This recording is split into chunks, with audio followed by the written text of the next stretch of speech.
Clôture dans le vert ce soir pour le CAC 40. L'indice parisien gagne 0,53% à 5628 points. Les investisseurs qui ont pu suivre le départ de Donald Trump de la Maison-Blanche en début d'après-midi. Donald Trump qui n'assiste pas à la cérémonie d'investiture de Joe Biden qui se tient en ce moment même à Washington. L'arrivée au pouvoir du 46e président des États-Unis suscite de nombreux espoirs pour les investisseurs sur le plan de la gestion de la crise sanitaire américaine. Tout d'abord, l'arrivée au pouvoir de Joe Biden signifie la mise en place de mesures rapides. Ce dernier compte d'ailleurs signer une quinzaine de décrets dès cet après-midi qui ont notamment pour but de faire face aux crises sanitaires et économiques que traverse le pays. Un retour des États-Unis au sein de l'OMS est également au programme, tandis que le port du masque devrait être rendu obligatoire dans les bâtiments fédéraux. Une agence spécifique responsable de coordonner l'action sanitaire contre le virus devrait aussi voir le jour.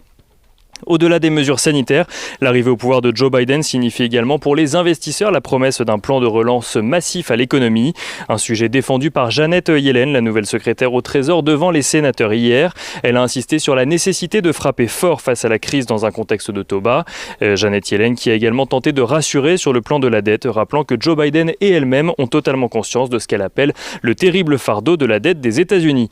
Janet Yellen qui a également rappelé que les bénéfices d'un tel plan de relance seraient supérieur à son coût sur le long terme. Plan de relance qui pourrait être présenté au vote dès cette semaine, la date de jeudi ayant été évoquée. En Europe, les investisseurs ont pu prendre connaissance du maintien du gouvernement de Giuseppe Conte en Italie. Celui-ci a obtenu un vote de confiance de l'Assemblée nationale mais aussi du Sénat, malgré le départ de Matteo Renzi, le président du Conseil italien qui ressort malgré tout affaibli de cette bataille avec son ancien allié, ce qui ne devrait pas faciliter la mise en place d'un plan de relance.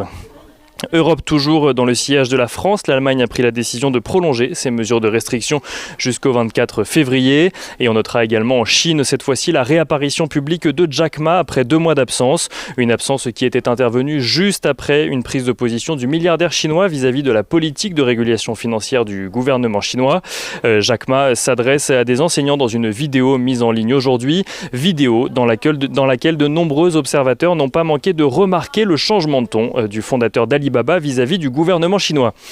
Et du côté des valeurs à présent à la Bourse de Paris, ST Microelectronics annonce viser un chiffre d'affaires compris entre 3,9 et 4,1 milliards d'euros au premier trimestre de son exercice décalé, contre 3,52 milliards anticipés par les analystes. Fnac Darty annonce de son côté viser une légère croissance de son chiffre d'affaires en 2021. Fnac Darty qui a également publié une estimation de ses ventes rassurantes sur l'année 2020, des ventes notamment portées par le digital.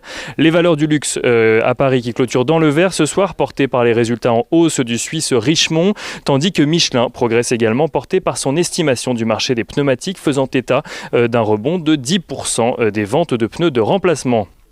Aux États-Unis à présent, Netflix a publié dans la nuit des résultats en forte hausse pour le dernier trimestre de 2020. Netflix totalisait au 31 décembre plus de 200 millions d'abonnés payants.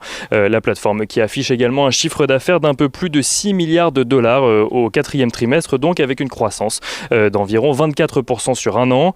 Procter & Gamble relève de son côté son objectif de vente et de bénéfices d'exploitation annuel. Le groupe américain spécialisé dans les produits de consommation a bénéficié d'un accroissement de la demande pour ses produits de soins, mais aussi de nettoyage, en lien direct avec l'épidémie de Covid-19. Et on finit avec l'agenda de la journée de demain. Demain, les investisseurs pourront suivre la décision de politique monétaire de la BCE, suivie de l'intervention de Christine Lagarde. Côté statistique, ils suivront l'enquête de la Fed de Philadelphie pour le mois de janvier. Et côté entreprise, les investisseurs pourront également suivre les publications d'IBM ou encore d'Intel aux États-Unis.